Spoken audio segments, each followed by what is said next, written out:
Going. Okay, thanks. Bye-bye.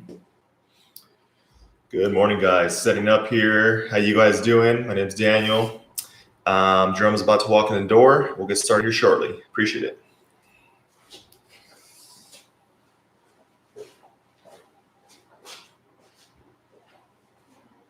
Yes.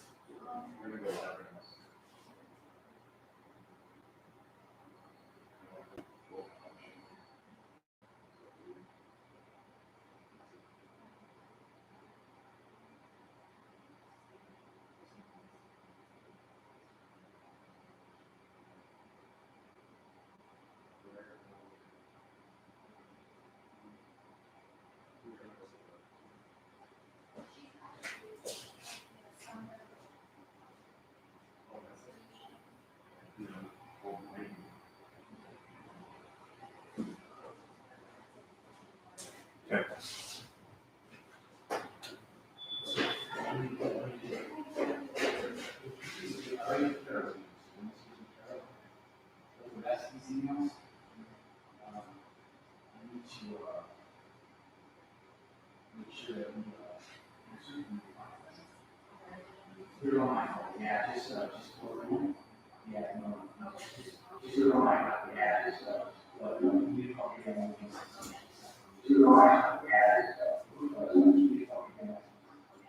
Good morning.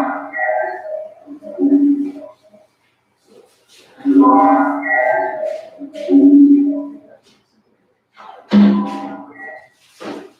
How you doing, man? Ready to go? Not too much.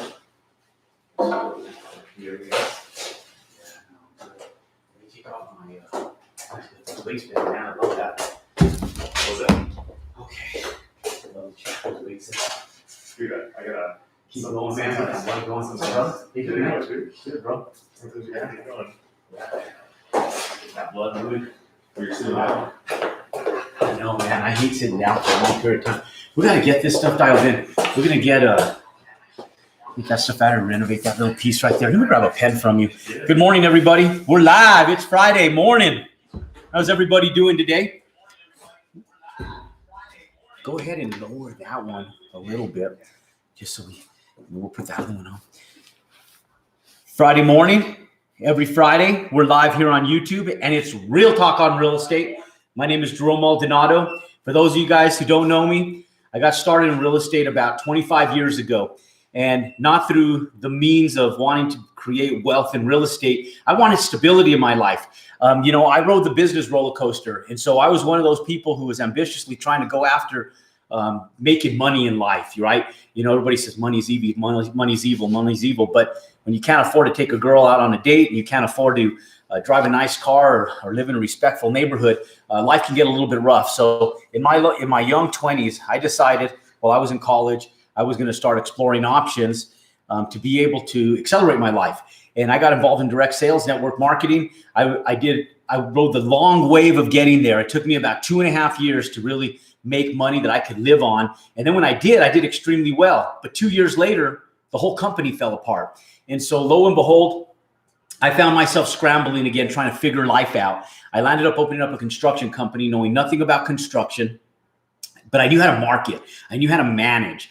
And so one of the big things was being able to run this thing like a business. And because I thought, my parents told me that anybody that worked in construction was uneducated. I was taught that if you didn't go to college, get a good education, you were going to land up working construction the rest of your life. So I was taught that the world of construction was actually left for those that were like not second class citizen, but they were less on the totem pole, right? They were the ones who were making less money, less affluent. Lo and behold, I found out that there was millions upon millions of dollars to be made in the construction industry, not only in the construction industry, but in the real estate development industry. So ladies and gentlemen, we've made millions of dollars doing this. Today, we're going to be talking about developing real estate from the ground up, from dirt, and redeveloping real estate and the difference between the two. When you take an asset that already exists, you reposition it, you renovate it, you do a value add to a property, meaning you're adding value to a pre-existing property, how we manage those, the difference between the two and the similarities between the two, and how you profit from them long term. So look, If you have distractions, it's Friday morning. I know a lot of you guys are at work, but any distractions that you're in control of, put them aside, because the information that you're going to get here today is priceless. I'm giving you guys an hour of my time for free, and I want to give back to you guys. So on Friday morning, Real Talk on Real Estate. If you're watching this on replay, hit that reply button and type in replay right now. And if you want to hear more content just like this, I want you guys to pound that thumbs up button, subscribe to our YouTube channel, click that big red subscribe button down below, and join us for more content just like this coming up. Look, it's Friday morning, Real Talk on Real Estate, Jerome Maldonado. The difference between real estate development, new construction, and in real estate redevelopment, pre-existing assets and pre-existing construction. So look, we've been doing all kinds of work all over the country right now. And one of the big things that I find every single time that I go into a job site, it doesn't matter if it's my job site, it doesn't matter if it's somebody else's project. There's one consistency every single time I show up to any project. And the one consistency that I see every single time I go into a new project is the mismanagement of how things are being done, how things are being facilitated. Hence, meaning that employees will always be employees, right? Most employees will only do enough to not get fired. And most employers only pay them enough to keep them around so they don't quit. And so there's a dynamic there where there's friction. And so one of the things I've learned is I don't mind paying people good money as long as they produce. And my whole thing is productivity. Like I'll hand out capital and I'll give people money, but I want to be able to make sure that when I give that to them, that they actually produce, right? And so I have a means to my madness, and I have a way of being able to manage and do things. Is there a way, Daniel, on the backdrop so that people get disturbed, like to set that where it doesn't, like to set the computer where it doesn't time out, and we just keep it on?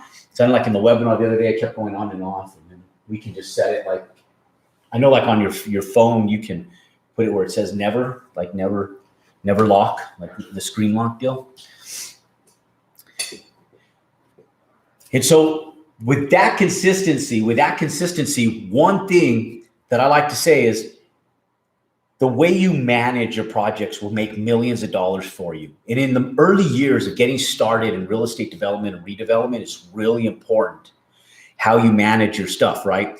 And so a lot of people don't know the difference between new construction development and pre-existing redevelopment. There's a lot of similarities. So I want to marry the two today.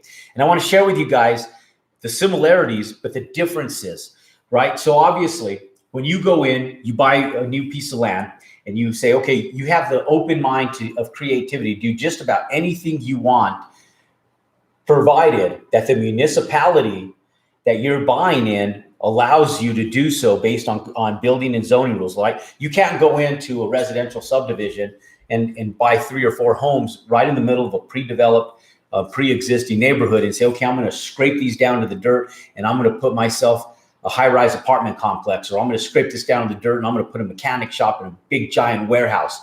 It has to be zoning specific. So your municipality has to approve of the zoning of whatever you're going to be doing. So with new construction, one of the big things is you always want to make sure that the municipality has your back and you have their support on anything that you're proposing. And that's one of the biggest mistakes most people make is they get real excited about a project. And I'll tell you, I get a lot of people coming to the table and they'll say, Jerome, I have this project. I want you to look at it. Will you take a look at it, underwrite, and tell me how much it would cost to be able to build this thing out? And my first question to them is, I said, have you talked to the city? And I'll tell you, about 9 times out of 10, most people say, no, I'm not quite there yet. And I said, what do you mean you're not there yet? That's the first step.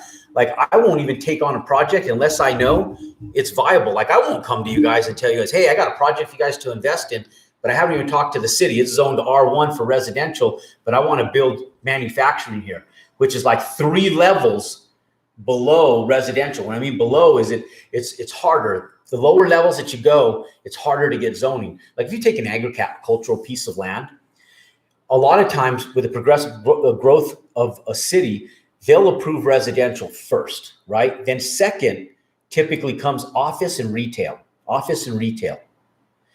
Then there's special use, then there's manufacturing. So it comes third or fourth. And so what you guys want to be aware of is the fact that your municipality has to support everything that you're doing, everything that you're proposing, your municipality has to support, right? Same thing in redevelopment. So in redevelopment, you take an asset that's already there. And I've kind of already talked about it, saying, look, if you go in, you scrape dirt, you're redeveloping a section of real estate. There's a lot of opportunities in redeveloping. So you could go into a pre-existing building. Right now, retail is extremely, extremely distressed. And so one of the big things with retail is that you can purchase it for a very desirable price. Granted, you have a business plan and a business model to reposition that. And so when you go in, you're redeveloping real estate in a fashion where you can go in and repurpose it for professional use to make it financially viable again, not only for you, but for the end user, for the people that you're going to put in there. So if you're taking retail, you're doing housing. If you're taking retail, you're doing manufacturing, distribution, and warehouse, whatever it is, you have to have a business plan. But before you have that business plan set in place, you need to make sure you have municipal approval. Municipal approval. You can just shut it off. It's more distracting than it is beneficial to even have that. If we can't get it, just go ahead and shut that off in the backdrop. And we'll just keep it black in the backdrop. Just shut it down. What we'll do is we'll fix that before next Wednesday's live show, and we'll keep that thing, and then we'll have it so it's on. There's a glare in that back thing anyways with these lights. There's a pretty bad glare on the backdrop. So one of the big things that we want to do is make sure that we have municipal approval, and that we're working in a direction that's going to help us successfully move forward in whatever we're doing. And so can you just shut that off? Just shut that off completely. And you can just shut that light off right there too. There's just like a bad glare. Cool. Perfect. All right. I think that's better, ladies and gentlemen. If you guys are watching this live at home and that we have a better view on that, just give me a thumbs up on that so we know that we have you guys set up, we have a better view, and there's not a glare and distractions in the backdrop. Okay. So any of you guys that have projects, we want to hear from you guys. We want to help assist you guys with the projects that you guys have. So if you have something that's pre-existing and you guys have an idea of how you guys want to reposition it, but just aren't sure, we want to shoot it over to us so we can look at it with you. We'll help you guys underwrite it. And we want to look at some of this stuff. We want to bring some of this stuff into the show because your projects are educational for other people. Our projects are educational for other people. Each and every single project and everything that we do is beneficial to help others. And so we want to make sure that we're getting that information out there. And not only does it help others, but it helps you in the process of being able to reposition and put a business plan together that's going to work long term. And so one of the big things when we're going into a project, I've been in construction since 1998. And since 1998, I've considered every single project I've done development. And so people will say, okay, I'm doing a renovation, I'm doing a value add. You're still developing, you're redeveloping something, right? You're taking something old and you're making it new again, and you're redeveloping it into something that's viable financially. And so every single project, no matter whether it's new construction or old construction, in our company, it's development. And so early years when we were getting started in construction, obviously we were repositioning a lot of existing assets because we didn't know as much about real estate development as we do today. We had to kind of moonlight with it a little bit and get involved in the processes. And it's the processes that we didn't know. There was a day and age years back that I didn't know how to go in and talk to municipal help. I didn't know what was involved with hydrology and engineers, grading and drainage plans. I didn't know what was involved with going in and subdividing lots, how many parking spaces were going to be needed for each and every single square footage of development that I constructed. And so all that stuff is super important. But I didn't know about this stuff. So I would just buy pre-existing assets like most of you guys on here. And then I would take that asset and I would reposition it. I would put it in what I would do is I'd take that asset and I'd say, okay, I'm going to renovate this. I'm either going to sell it or keep it. I'm going to rent it and lease it and make it cash producing, or I'm going to go in and sell it and turn it for a profit where I can reinvest that capital into something bigger and something better, something that has more income produced over a course of a long period of time. And so we would pick up projects, and every time that we purchased a new project, we would give it to our crews to be able to go in, and we have a plan set in place and say, okay, like this building here, for sake of example, I purchased it and I say, okay, we need 5 units out of this building. And each unit I need to lease for a minimum of $1,500 a month, give or take. And so when we did that, we said, okay, 5 units, $1,500 a month, give or take, that's about $7,500 a month in gross rental income. And so our payments at the time were only about $1,500 a month for the payments. And so we started paying more off towards the building, but we used a lot of that capital for renovations and capital improvements, new roofs, exterior facades, stucco, pocket roofs, parking lot stuff, so forth and so on. And so when we did this, it was very simple. It was very easy because we were able to go in and get general permits for just electrical, for plumbing that we were moving, to redo ADA bathrooms, and then just approval for signs on the top of our building, because everything from the asphalt in your parking lot to the plumbing fixtures in your restrooms and the electrical sockets on your walls and the signs up on your roof and everything else in between has to be approved by your city or municipality. And I know a lot of people, they come into residential flips and they'll just try to close the doors, renovate, and do things without permits and so forth and so on. And we've done it. We've done that stuff. But I'll tell you that it's better to go in and just get things done right, especially if it's a long-term hold. And so when you're redeveloping real estate, one of the first things you want to do is you want to go in and create a business plan of something that you feel is going to work, that's financially viable for you. And so when you're purchasing an asset, there's typically a due diligence time. And on commercial assets, when I'm purchasing them, I typically do a minimum of a 60-day due diligence time.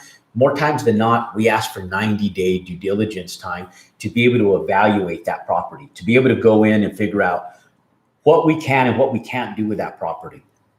So in redevelopment of real estate, we'll go in and we'll do a 60 to 90-day redevelopment time of due diligence where we can go in and ask the municipality, okay, this is what we have as a business plan.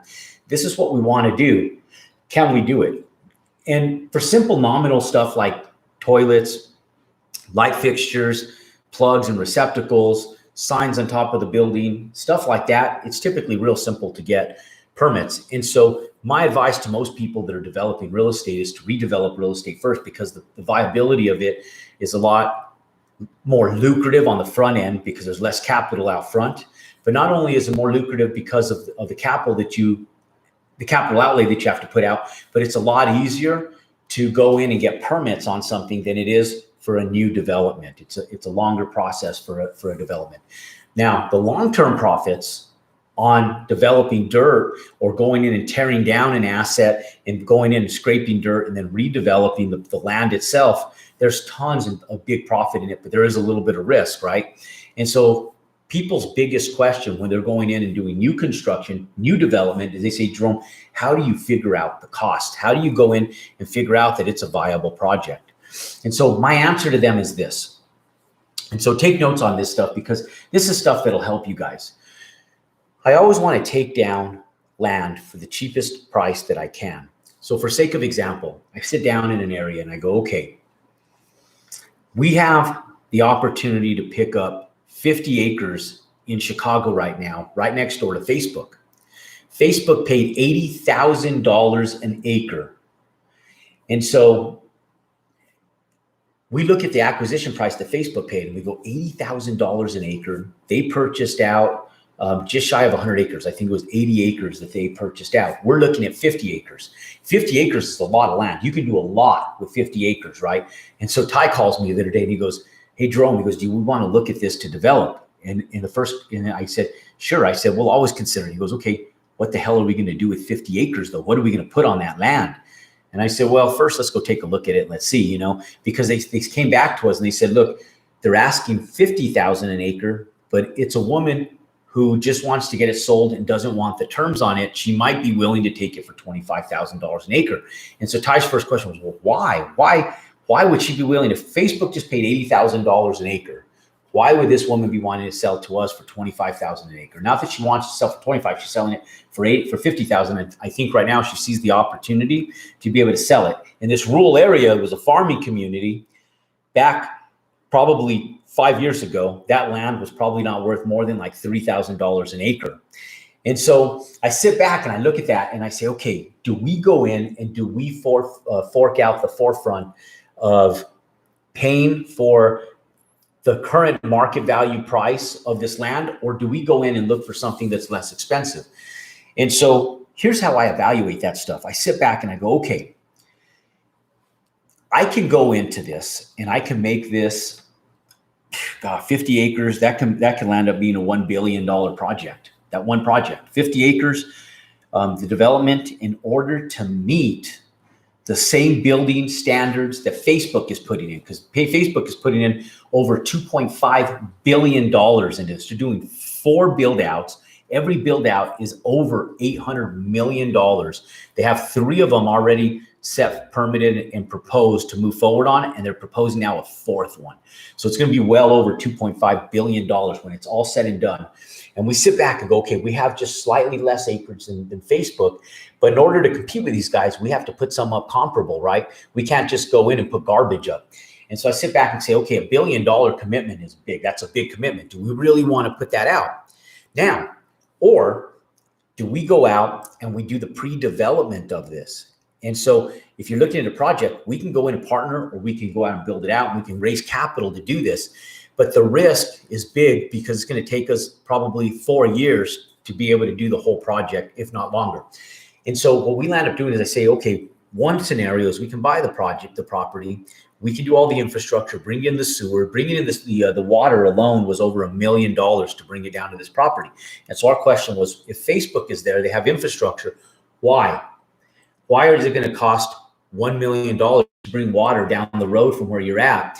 And it's because of the asphalt work. We have to cut open roads and asphalt, close down. We got traffic engineering to account for by a major state. And then plus we have all the labor, the fees, the line fees, everything, the meter fees. And there's probably some pro rata in there, meaning we'll get money back. But on the forefront, there's expense, right? And so what we're looking at is what's our upfront expense to develop this? And I told them, look, why don't we go in, let's entertain the opportunity to possibly buy it. Let's do it. Even if the lady doesn't want terms, there's nobody that's going to buy this stuff from her, not at that acquisition price based on terms. Now, if she sold it to us for the price that it was valued at 5 to 8 years ago, we'll probably sweep it up because we could turn around and sell it for what she's looking at selling it for, and then sell it on terms and take some owner financing deal on it, or be able to make some internal rates of return on the long term, but also make some cash on cash return on the interim time while people are working on redeveloping the property. But if she's selling it for all the money, meaning all of the price, we need terms on this. And we're going to go in and we're going to purchase this stuff on an option to buy, which we'll exercise for a minimum of 12 months because it'll take us at least 12 months to be able to get in there and do that. Now, a lot of times we'll go in and we'll develop the project, we'll market the project and see if there's viability and there's interest from other companies. And if there is, we'll go in and we'll sell that off to other companies. And we'll say, okay, we're doing the infrastructure development. We're going to bring you water. We're going to bring you electric. We're going to bring you sewer. We're going to talk to the city. We're going to maximize the square footage of industrial warehouse that we're going to put on this property because that's what's being approved in this area. They're not going to go in and put a ton of rooftops in, but what you can do, and like I mentioned to Ty, I said, look, we can go in and do a big warehouse building in the front of this, put 250,000 square feet of warehouse space up. That's only going to take about 15 acres, maybe 17 acres.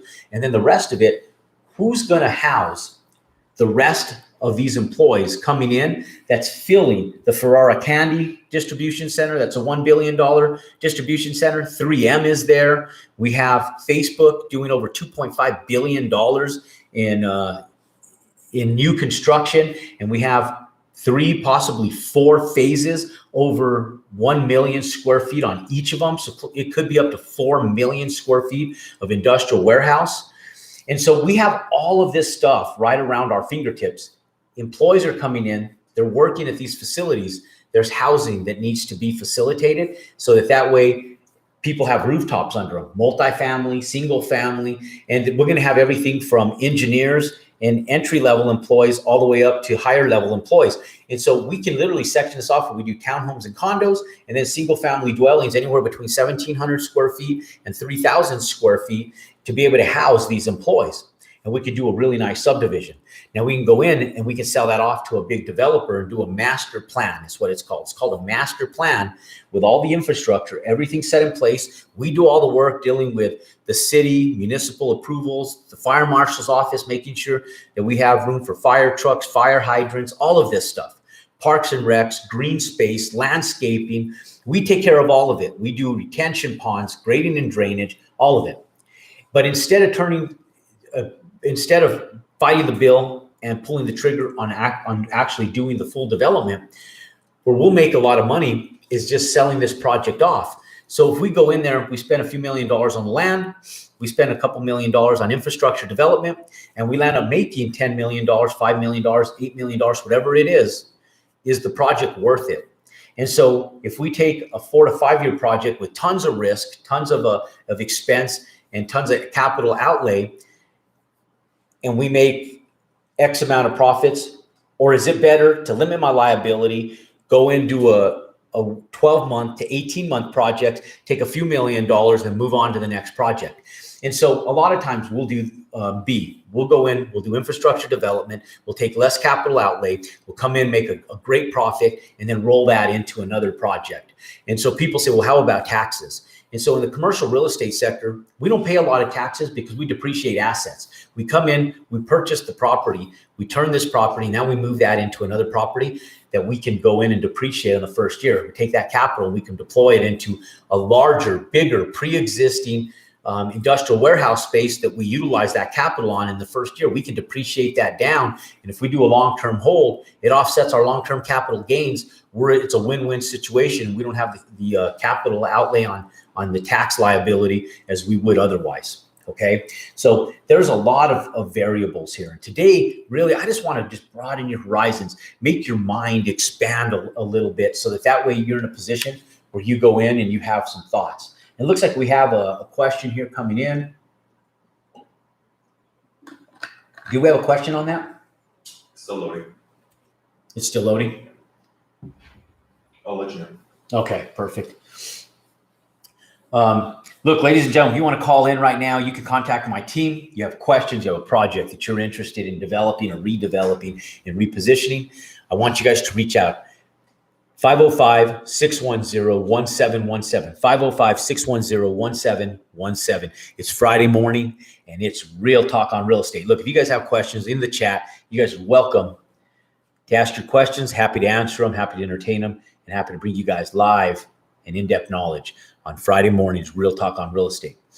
And so we're going broad with the subject here. I want to know if you guys like this topic, you guys want to know more about redevelopment and development and the differences between the two. I want you guys to pound that thumbs up button, subscribe below, and join our YouTube channel for more content just like this.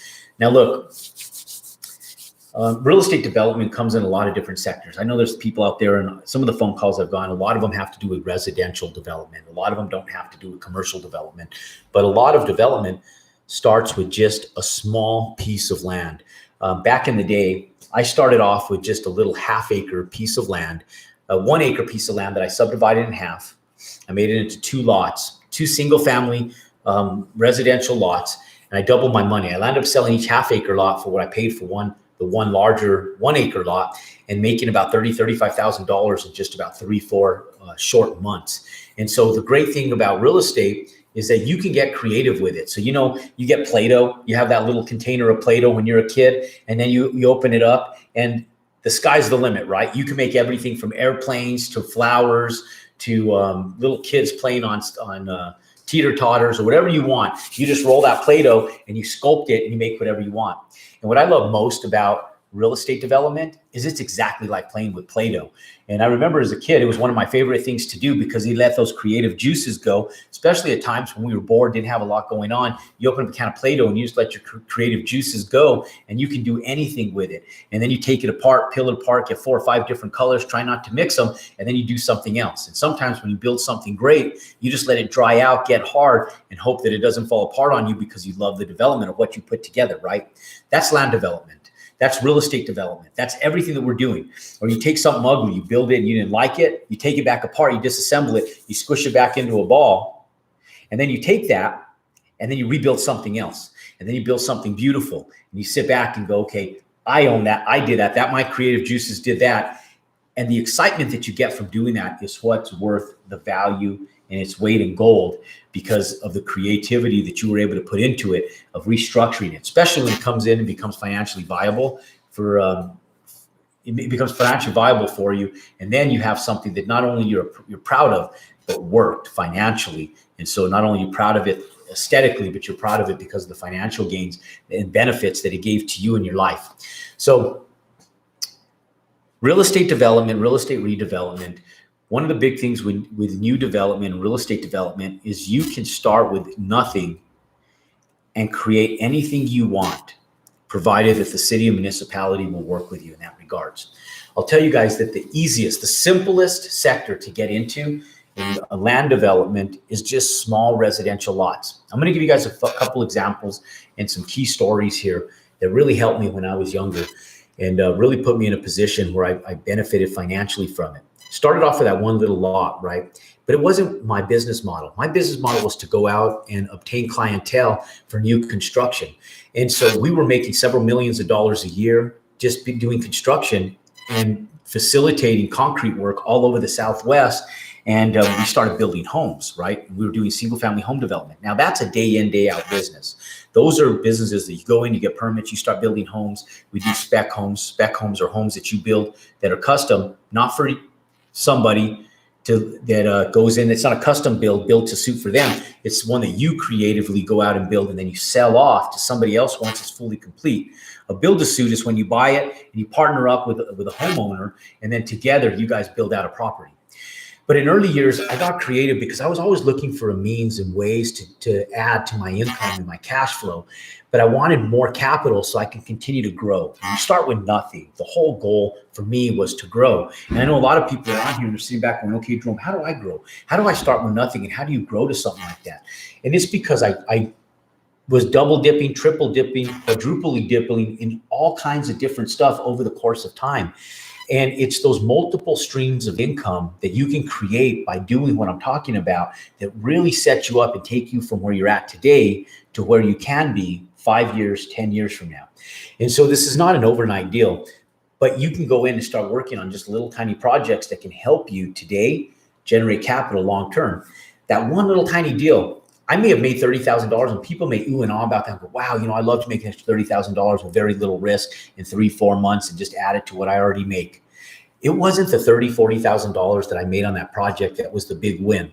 But the big win was that when we started doing construction and we started building things out, we had our cash flow. We were doing well with millions of dollars. But I decided, what if I went and duplicated this concept and I just got larger pieces and larger parcels of land, and I just went in and did infrastructure and I sold them off to these big guys. I couldn't afford to build subdivisions at the time. I couldn't afford to build out 100 homes on a subdivision. I couldn't afford to do that. But what I could afford to do was I had time, because there's 3 factors in getting wealthy in anything you do, real estate or anything. One is time, the second is money, and the third is contacts. Okay. So you have money, you have time, and you have contacts. And in order to get wealthy, you don't need to have all 3. You just need to have 2 of the 3 in order to get wealthy. If you have 2 of those 3, you can get wealthy. The one thing I had was I had cash flow coming in, but I didn't have an absorbent amount of large capital to build. But one thing I had is I had time and I had contacts, or I was going to create contacts. I didn't even have the contacts yet, but I knew what I needed. I know I needed contacts. And what most people don't have is time and contacts. But there's people out there with big money. And so what I started thinking about is, okay, D.R. Horton has money, Pulte has money, Kaufman and Broad, which is KB Homes, they have money. Toll Brothers has money. How do I get that money back into my pockets? And so the biggest thing is I said, okay, if I go out and I spend the time, right? The time to find the deal, and I created the contacts with these large builders, these large tract builders, these program home subdivision builders, then I could go off and I could sell this stuff off and I can profit from it. And so in the midst of all the craziness of my businesses, everything that was going on back home, I would sit back and say, okay, I'm going to allocate a Thursday, Friday, and Saturday, and I'm going to fly over to Nevada. I'm going to go shop and pillage this area. I want to learn this area. So I think I took 3 or 4 trips out there and I devoured the area. I'd show up. And from the time I left the airport, I didn't go to the Las Vegas Strip to go hang out, gamble, party, drink, and do everything that I should be doing. I literally went down there. I knew it was growing at that time. And I started just devouring land. What I mean by that is I just had boots on the ground and I started just driving. And people go, I don't even know where to start. I don't know the area. Well, guess what? I didn't either. And I just jumped in a rental car. And I made some phone calls before, and I would ask people, you call the Chamber of Commerce, you call you land up calling like Henderson or one of the municipalities that you're looking at going into, the county that you're looking at going into. You can Google that stuff and you ask them, what areas are more permits being pulled in than any other area right now? And then they tell you. You call the Chamber of Commerce and you say, hey, where are people coming from that are moving down here? Because the local Chamber of Commerce has a lot of that information. And so I would make these phone calls prior to going down. I'd find out the areas that were growing. And then I would pull out a map, old school map. And I would Google a map. Back then I would just buy a map and I just pull an old school map out and I just put pins on it. Or I'd highlight the area and I say, okay, I'm going to look at this whole area and I highlight it. Get off the plane and I already had it mapped out of where I was going. Get the rental car and I would just hightail down there. And then I would just start looking and driving around to see what was going on. And my first trip down there, I remember just looking and seeing, wow. So we got DR Horton down here. We got Toll Brothers down here. And so I would start looking at everything they have going. Then I went into their subdivision. I started driving them. And then I went into the little trailer office because at that time they didn't even have model homes yet. They had a trailer office that was there and tons of the greenish, bluish pipe because they were putting in water lines and dropping in sewer lines. They were still doing infrastructure. And so I just looked at this and I said, man, I wonder if these guys would buy land from me, if I did what they're doing right now for them, and then I made it easier for them. And so I was creating value there, right? Because I was saving them time. So if I saved them time and the subdivision was turnkey, then it's a win-win situation. So I went in and I started going in and pillaging information from them. I would ask them the size of their lots. And I was asking them, about different scenarios of their subdivisions and started learning about it. And I got in communication with some of the salespeople. Salespeople put me in contact with some of the office people. I started communicating with some of the office people, and through contact after contact after contact, I started finding the right people to talk to. Well, as I started doing this, I'd take another trip out there and I start driving around. I just start knocking on doors. I'd see a wife and a husband and wife sitting on a porch out there, a little farmland. I could tell they've been there for years. And I would just simply pull up and say, hey, how do you guys like this development that's going on right now? Because I knew they'd been there for a long time. I knew they hated the development. I knew that they moved out to a rural area because they wanted to be alone. And now they have all these subdivisions going in and they disliked it. But they were older, so what's their next phase in their life? What are they going to do next? And I literally started knocking on these people's doors. And I didn't go in trying to sell them on buying their land. All I did is ask them about what was happening in the area. I didn't try to go in selling them on stuff. I just went in and just asked them out of curiosity how they felt about it. But I created relationships with these people. And sometimes I didn't even leave my phone number with them on the first trip. Sometimes I go back out there a second trip later and my creative juices were working. And sometimes, I think the first couple of trips, I didn't even know that I wanted to buy their land. In fact, when I went out there, I was just trying to figure things out. I didn't have this creative game plan put together. And for a lot of people, they need this creative game plan before they even take action. For me, I was like a mad scientist. I didn't need a game plan. I just need to figure out. I just wanted to see what was going on out there and see if there was any opportunity. I didn't even know what that opportunity was. But here's what I did know is that I had some I had an idea that there could be something available for me to make money on. I just had to figure out what part of it was. And at first I thought about going out there and starting to build my own homes and starting to go out and create other crews and starting to do little tiny developments that I would build out. Then I found out how much they were paying for these lots, and I started doing numbers and figuring out how much it would cost me to bring in water, to bring in sewer, to bring in utilities, and just to put the dirt in place and have the plan set in place. And then I could just sell it to them. They come in and pave the asphalt, put in the curbs and gutters. All I did was the dirt work, where we came in, we did all the geotextile engineering, where they come in, they pull out the dirt, they come back in, hydrate it, recompact it, and then they come in and they do the roads, the curbs, the gutters, they do all of that stuff.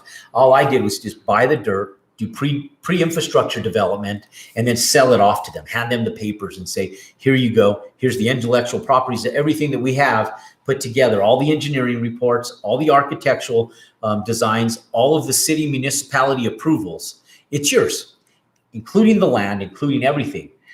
And so I was able to do a lot of this from the telephone. Once I got out and I started negotiating with people to find land, and I started finding little plats, I didn't go after like 20 acres, 30 acres. It was like 8 acres, 10 acres. It was small parcels. And so I would be able to buy that from maybe 1, 2, 3, 4 homeowners. A lot of times it was like 2 or 3 different homeowners that had 3, 4 acre lots, 5 acre lots. And then I'd buy that. And then I'd buy another 2 of them. They were right by each other. And I negotiate, make deals to work together and say, hey, I'm buying your neighbor's land. You know, this is what we gave them. You know, if we came in with this with you, would this appease you? And then we would just put little negotiations. And after dealing with 1 or 2 different homeowners, we would end up buying the land. Then I'd go in, and before I even turned dirt, before I even closed on this land, I already had relationships with people. And so I'd hire an architect that charged me maybe about $3,000 to go in, do these designs. And it was more of a retainer than it was a fee at the time for their services. And so the retainer got them moving on just putting in plats together. So I get the plats from these people. I'd send them to the architect and I'd say, hey, can you replat this? And I need to get X amount of lots on it. Why don't we ask the city for 2 or 3 extras, knowing that they're going to come back and downsize our development so that we can go in and ask for their approval. And so that's what we would do. So we'd go in and we'd get their approval and we'd say, would you guys support us on this? And because there wasn't a lot of homeowners around that area that would fight us on it, a lot of it was agricultural farmland, we didn't get a lot of resistance. So we were able to go in and start submitting these permits. So from a distance, I was able to go out, fly out there, purchase the land, work on this stuff, bring it back to my office in New Mexico, in Albuquerque. And then I was able to sit back and say, okay, this is what we're going to do. And we deal with 99% of this in my office, 1,000 miles away from what we were developing.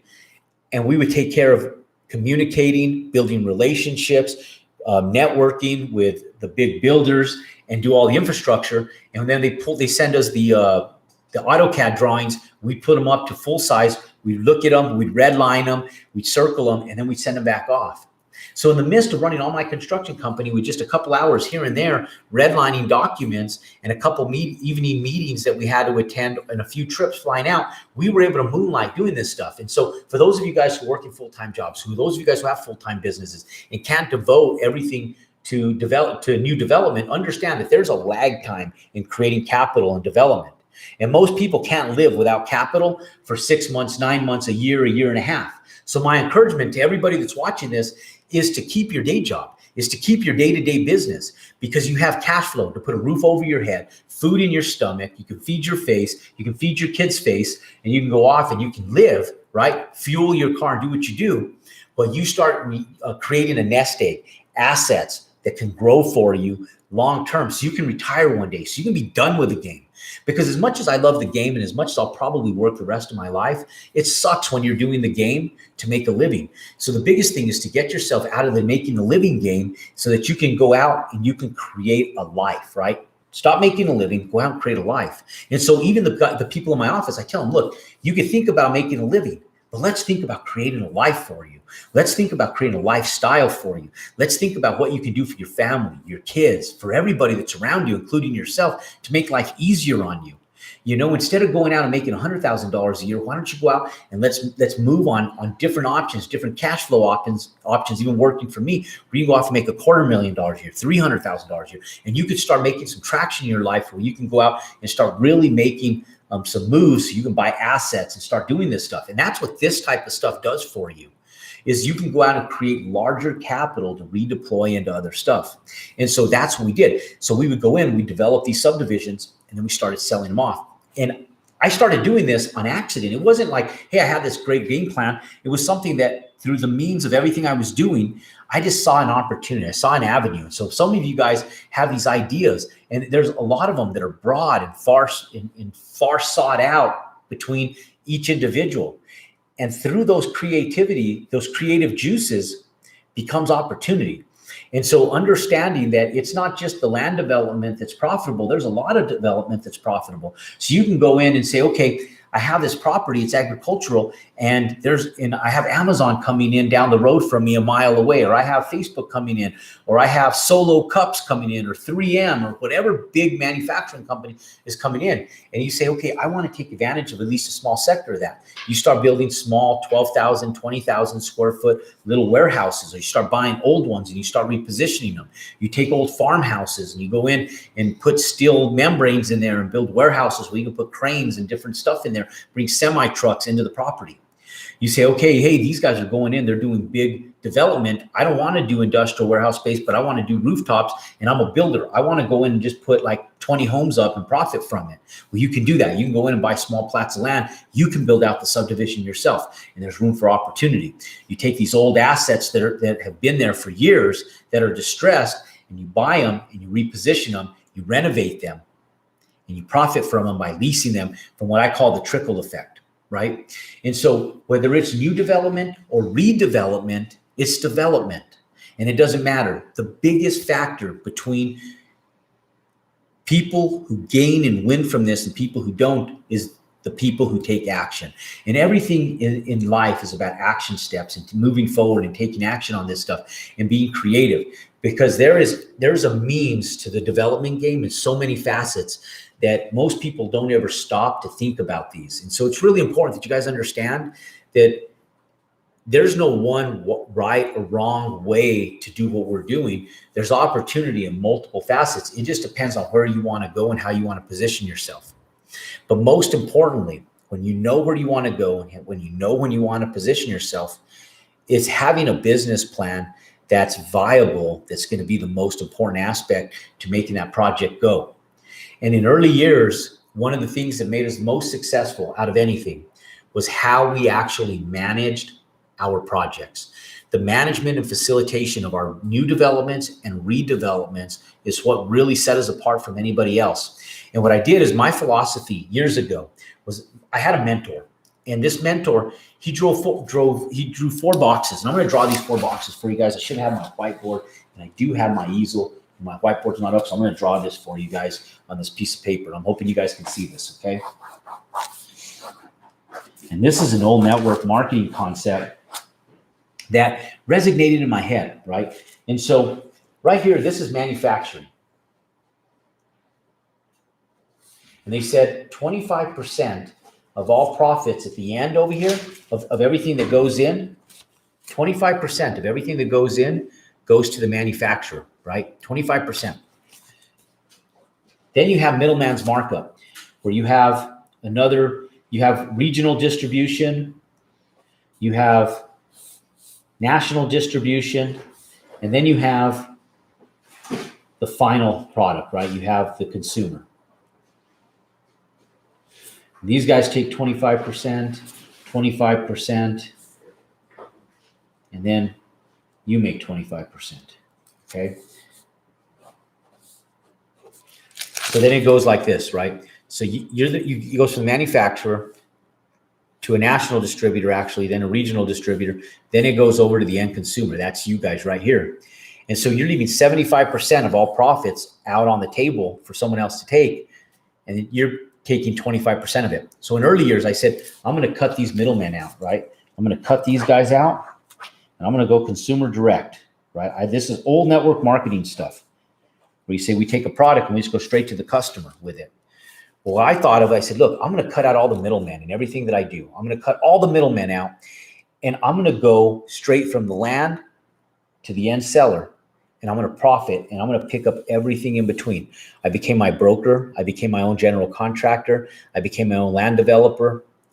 We buy the land, we develop the land. Sometimes we build out the land, sometimes we sell the land.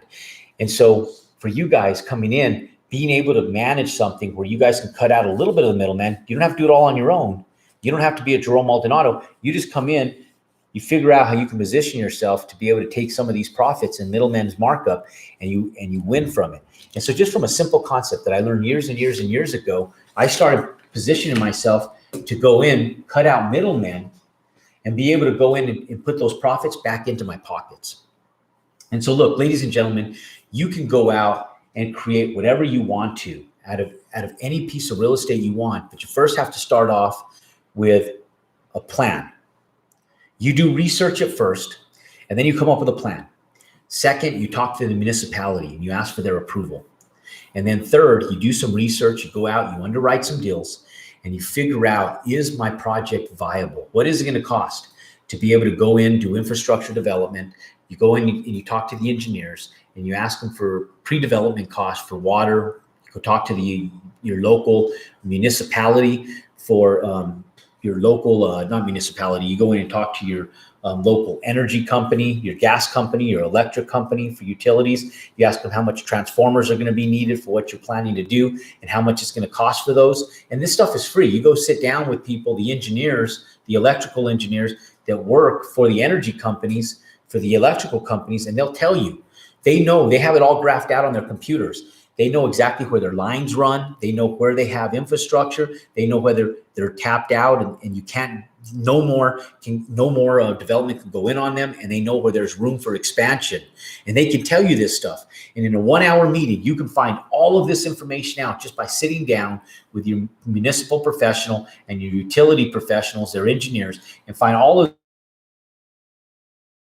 this stuff. If it's potentially viable and it's not. And if they say, okay, you're here and the utilities are here and we got to cross 20 acres or 100 acres, we have to go 500 feet and we have to devour a road and rebuild the road, is the project still financially viable? And that's where you have to evaluate the cost of infrastructure development and make sense out of it. And then you get prices, and there's legwork to all this, ladies and gentlemen, but you have to go in and figure out if it's financially viable for you. And so redevelopment, new construction development, there's profitability in all of it. The question is, how can you profit from it? And is your project profitable? And if you guys need help with that stuff, we entertain the fact that you guys can bring that information over to us and let us help you underwrite it. Let us help you make sense of your deal. There's going to be a lot of you guys who bring us deals that don't make sense. That's okay. And then there's going to be those of you guys who bring us deals that do make sense. And for those of you guys who bring us those deals that do make sense, we may even be interested in partnering with you guys and helping you guys in some of those deals. But the biggest thing is you're not going to know whether those deals make sense or whether there's financial viability in them unless you try. And the only way is to get started. So the biggest thing I tell you guys is get started, try, and start developing. Ladies and gentlemen, it's Real Talk on Real Estate. It's Friday morning. And you guys go out, make it a great day, and go out and compound your success.